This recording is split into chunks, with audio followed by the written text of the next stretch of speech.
No vídeo de hoje, você irá entender os conceitos de país, estado, nação, território, governo e povo. Seja bem-vindo ao canal, eu sou Tássia Reis e vamos logo ao que interessa. O Estado, com inicial maiúscula, é a organização política, administrativa e jurídica de uma sociedade, ou seja, o Estado possui soberania interna e é reconhecido internacionalmente. O Estado exerce essa soberania através de suas instituições fundamentais, tais como o Congresso Nacional, os tribunais de justiça, os quartéis, as delegacias, as escolas, os hospitais e entre outras instituições que regem a sociedade. É importante lembrar que quando falamos em Estado com inicial minúscula, estamos falando das unidades administrativas do território, tais como o Amazonas, a Paraíba, Minas Gerais, ou seja, no caso do Brasil, são 26 estados e o Distrito Federal. Esses estados são como peças de um quebra-cabeça que, montado, forma toda a extensão do território brasileiro. Muitas vezes as pessoas pensam que o Estado é a mesma coisa que o governo. No entanto, apesar de haver relação, existe bastante diferença.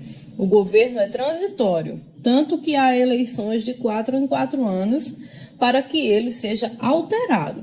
Ou seja, o governo é o ato de dirigir, administrar o Estado. Para você entender melhor, vamos a um exemplo claro.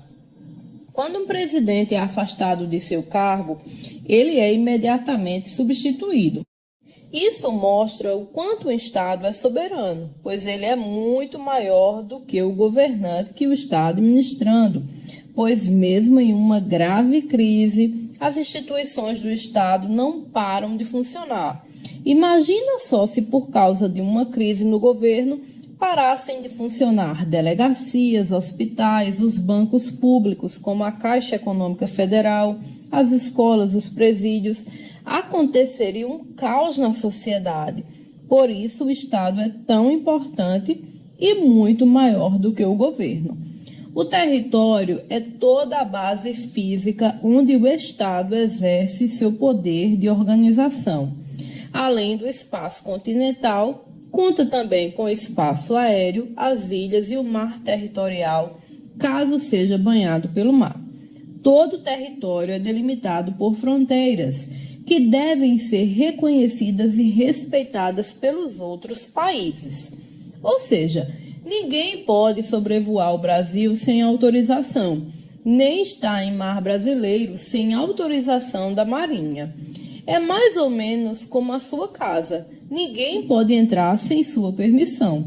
Portanto, o território varia muito de tamanho, podendo ser sua casa ou até mesmo um país.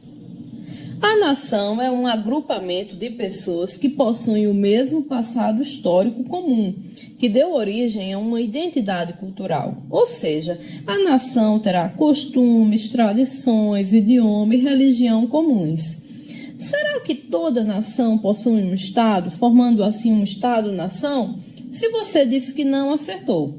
É só lembrarmos dos judeus, nação que só veio conseguir seu próprio território e assim formar o seu Estado em 1948, após a Segunda Guerra Mundial.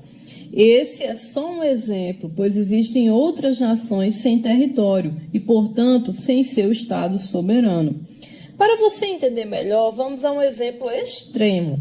Imagine que o Brasil foi invadido pelos argentinos e agora eles irão decidir e organizar todo o nosso território com base em suas tradições e valores e irão estabelecer o espanhol como idioma oficial, ou seja, toda a nação brasileira iria se sentir sem teto, como um peixe fora d'água. Triste, não é mesmo? Pois é assim que muitas nações se sentem, sem ter a própria pátria. Já o conceito de país muitas vezes é confundido com o conceito de Estado. No entanto, país é um conceito mais abrangente, pois o país é o território mais o Estado que organiza a nação, mais todas as características naturais e culturais presentes no território.